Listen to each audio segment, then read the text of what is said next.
Hi, and welcome to episode 10 of the Social Skills and Conversation Strategies series.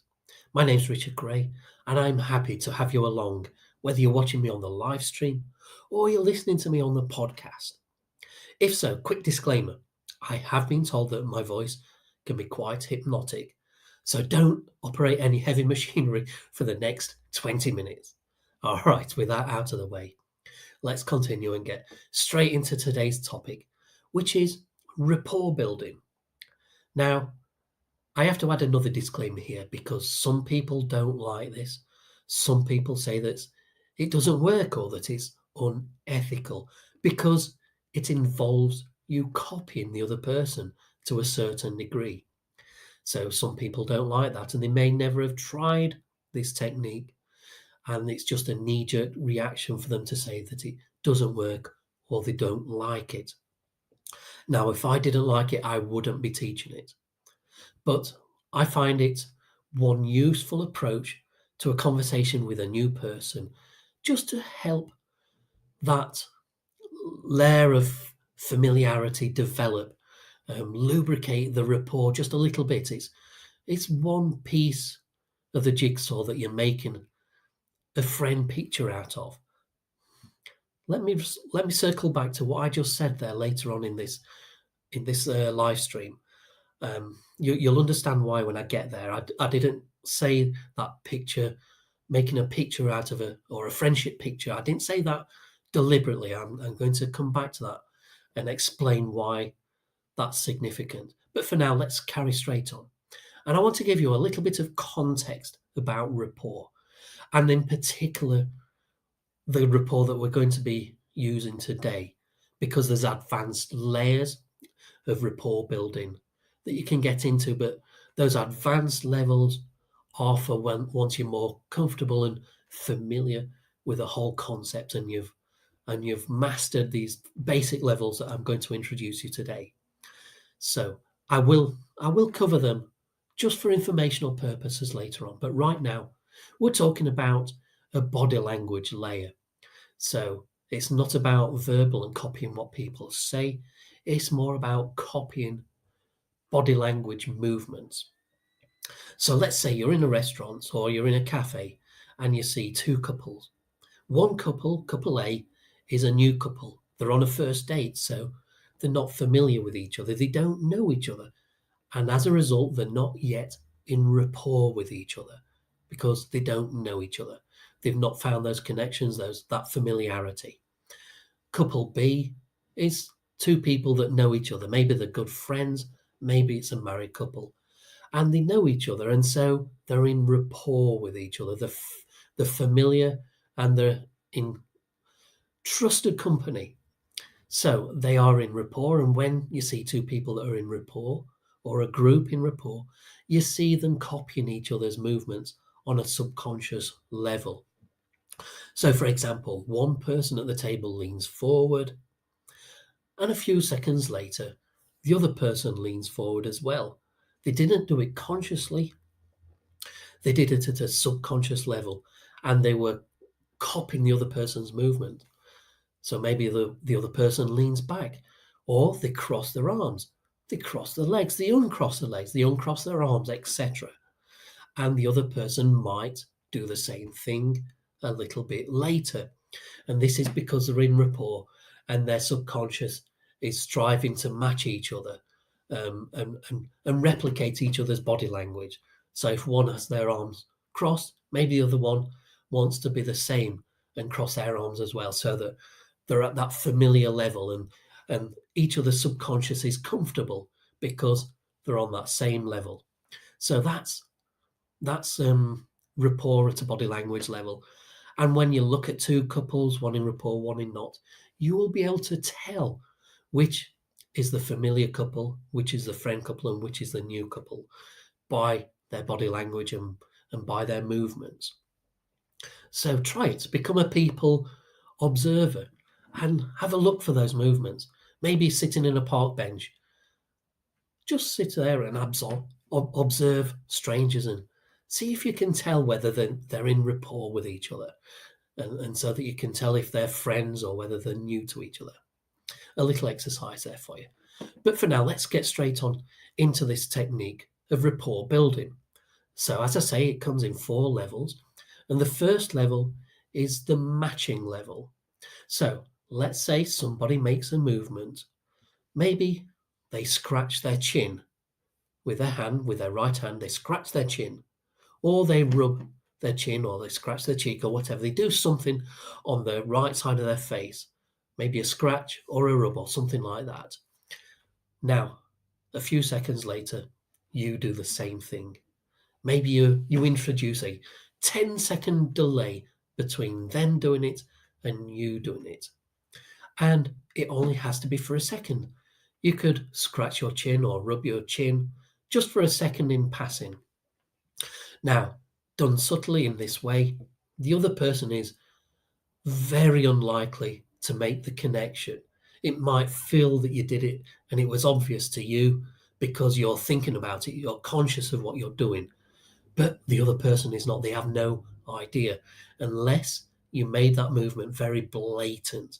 Whether you did it just a few seconds after them and you did it for the same length of time and you made it obvious, in which case their conscious noticed.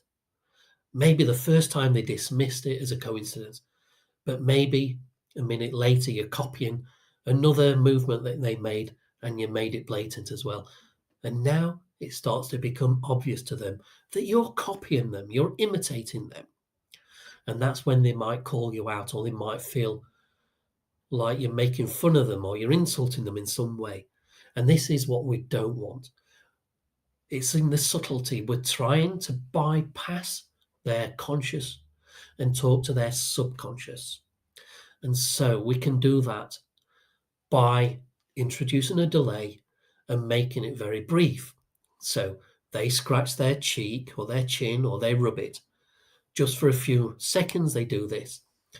And then 10 seconds later, you do the same thing for just a second, maybe a quick scratch of your chin or your cheek.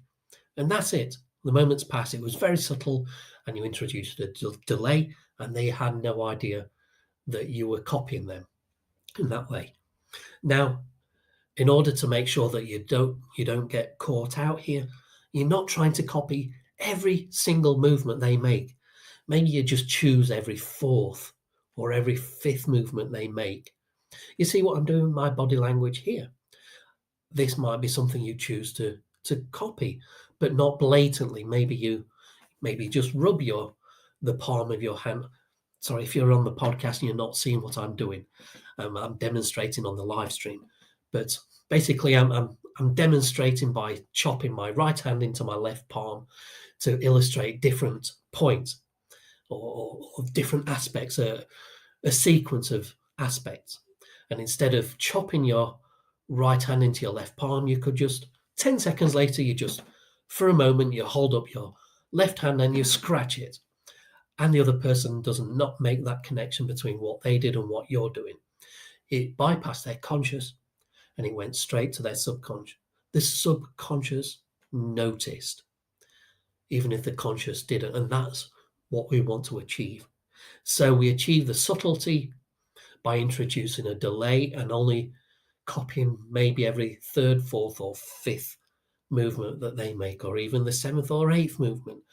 It depends on you and how confident you're feeling with this. In the beginning, maybe just copy one movement and leave it at that. Then in another conversation, you copy every 10th movement and you build yourself up to that familiarity and confidence in employing this rapport building strategy. Now, to make it more subtle, you could go to level 2 and introduce another degree of difference between what they're doing and what you're doing. So level 2 is the mirroring. So again, let's use the first example. Let's say they're scratching their right cheek. 10 seconds later, you briefly scratch your left cheek. So now you've used the mirror opposite of what they're doing. You've used the left cheek instead of the right cheek. And now you've added a degree of difference between what they're doing and what you're doing. So the matching, you did a straight up copy of what they did, even if it was more brief. it was still on the right cheek, but now the mirroring is doing the opposite cheek. If they cross their right leg over their left leg, you cross your left leg over your right leg. So you're mirroring what they're doing instead of matching. So that's level 2. Level 3 is called crossover matching. So now, instead of at level 1, the matching we used, they scratched their right cheek with their right hand.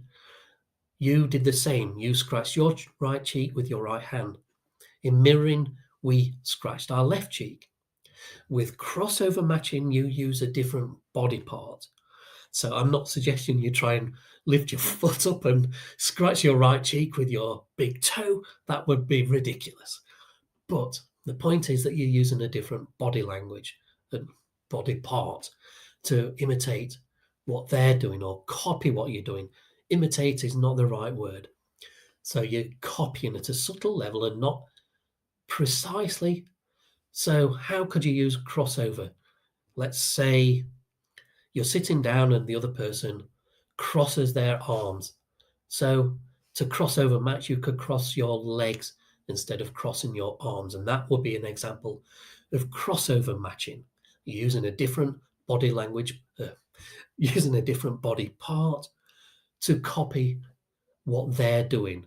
And you've introduced another degree of separation so that it's less obvious to them. There's less chance that their conscious mind is going to catch on and make a connection between what they're doing and what you're doing. So that's 3 levels. And now finally, level 4 is what they call micro muscle matching. So you don't use a body part. You don't copy what they're doing in any way, shape, or form. So the example we've been using is scratching the right cheek with the right hand. So in the matching, we used our right hand and scratched our right cheek just for a brief moment. So it was just a fleeting action. In the mirroring, we used our left hand to scratch our left cheek. In the crossover matching, we used a different body part to copy what they were doing. And now with micro muscle, you're twitching the muscle in the same area that they're using in their body language. So for example, let's say that they just rubbed their right eye with their right hand. It doesn't matter. With micro muscle matching, maybe you blink your eye. And you don't have to wait 10 seconds either, because this is much more subtle than all the other 3. This is micro muscle, and this is why I do like this one. It's much more subtle, and it's much harder for the other person to make a connection, even if they were looking for the connection, which I guarantee you they're not. It's the last thing on their mind that you might be trying to copy what they're doing. So they rub their eyes for a moment. Maybe they got something in their eye, or they're just tired. Or maybe they said something that wasn't true. And they blocked their eye for a second. I mean, blocking your eyes, this is a sign that somebody is saying something that they don't like. They're trying to block out the information. Now I'm taking you down a different avenue here. So let's draw back to the relevant point of rapport building. So let's say they rubbed their eyes for whatever reason, and now you blink your eye a few seconds later. So you've drawn attention to their subconscious. You've done a movement in the same area. Their conscious mind has not noticed, but their subconscious has noticed. They scratch with their right hand their left shoulder.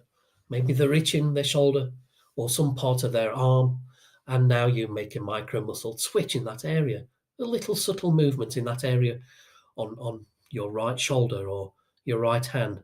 Maybe they've pointed and you make a little twitch with your finger. You don't have to hold up your hand and make a twitch. Maybe your hands are in your lap, but they've pointed with their finger, or they've done something with their finger, and you just make a little movement, a little twitch with the same finger on your hand. And this is a micro muscle movement, which it's very hard for their conscious mind to make the connection. It's very, very unlikely that they would. However, their subconscious may just make the connection and notice. the connection between what they're doing and what you're doing, especially if you're doing it every fifth movement. You're making a subtle movement of your own in the same area, and the subconscious is going to catch on. It's not going to tell on you. It's not going to be a tattletale. It's not going to have a conversation with the person's conscious mind and say, "Hey, look what they're doing." That's not how it works. But at the same time, you're building rapport because you're doing these subtle body language movements, which tells their subconscious that you're two familiar people. You've got familiar movements. You're on a similar language. You've made a body language connection. You're on the same level. You're on the same frequency as that person, or you're on a similar frequency because when they cross their arms, you're crossing their arms, or you're doing something similar. And the subconscious of the other person recognizes that. And it relaxes a little bit with you. It opens up the door of trust with you just a little bit. So, as I said earlier, it's one piece of the friendship making puzzle. And I'm now coming back to that because I was using a predicate word, a visual word. And this is where we're going to the advanced levels. So, I'm only introducing you this now for informational purposes. So, if you like the whole concept of rapport building in this way, and you wanted to get into it at a deeper level, then there's other levels that you can take it to. And the most advanced level is probably copying predicate words or predicate language that the other person is using. So I used that word picture, and that was a visual predicate. I build a friendship picture. This was a visual predicate. If I'd said, that sounds good, or that resonates with me, these are auditory predicate words. That if I'm using visual language, I'm saying that's crystal clear. That looks good. I'm building a picture. I said earlier that resonates, or that vibrates, or that we're in tune with each other. We're on the same level. These are auditory predicate words. And if you can talk at the same time as listening to the type of language the other person is using, once you've reached that level of mastery, you'll be able to tune in, auditory predicate, tune into what they're saying and the words that they're using most commonly in their language. And you can identify whether they're a visual based person, which the majority of people are, or whether they're an auditory based person. And then you can start using more auditory words in your own language in order to have that level of familiarity, that rapport with them. And that's a very advanced level. And that's where you can go with this. Now, other things that you can copy is tone of voice, how fast the other person is speaking, or how slow, how pitched, how low they're speaking, their emotion. Are they angry, happy, relaxed? How are they feeling? You can match these things in your own prose, in your own delivery. Another thing you can match is their breathing, how fast they're breathing or how slow. You can match your own breathing to theirs if they're not wearing a heavy jumper or a coat, and you can actually see their chest moving up and down. These or other things that you can identify and match. Obviously, you can't mirror their breathing, but you can match it. You see what I'm saying here? So there's a whole world of things that you. When I look at somebody else, I see a little universe, and with a universe, there's like little satellite planets orbiting them, and all these little orbiting aspects of this person or things that you could pluck out and copy and match or mirror match, etc. And so once you get to that level, you can choose what you'd like to use or nothing whatsoever. You might choose not to build rapport with somebody. That's an option too. But what you don't want to try matching in any way is idiosyncrasies. So if somebody has got a movement that is specific to them, maybe they've got a twitch. This is something you don't want to try copying. And that is probably obvious, actually. But I'm just saying that as a disclaimer, just to make sure we're on the same wavelength as uh, as I'm as I'm talking about this. We don't copy idiosyncrasies, because that would become obvious if you started doing that. The other person would start noticing and they would feel a little bit insulted. Same again if they've got a little bit of a stutter or they've got an accent. You don't copy these things, especially if you don't have the same accent of them, because they will notice and it will be specific to them in that context and in that conversation.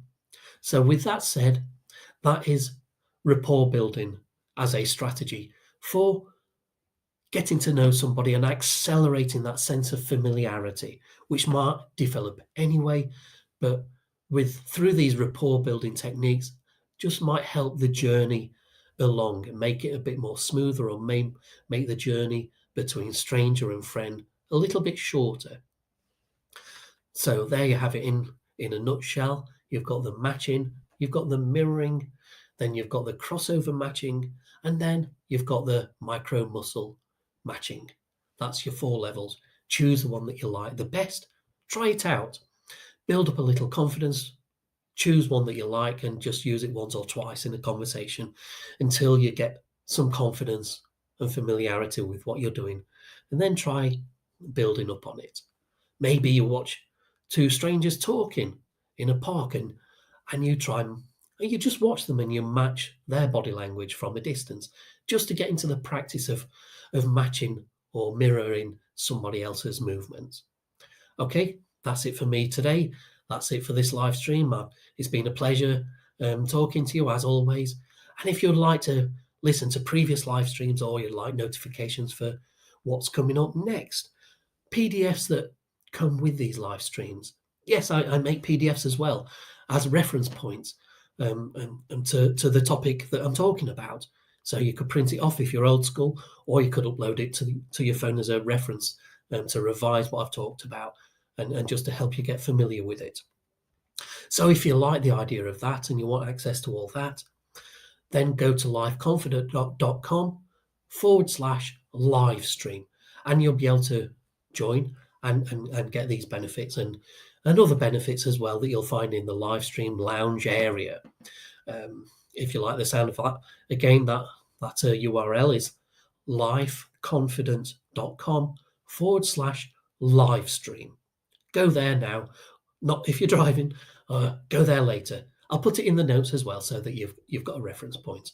Okay, that's enough self-promotion. I'm going to say goodbye for now and hope to see you or hear from you again on the next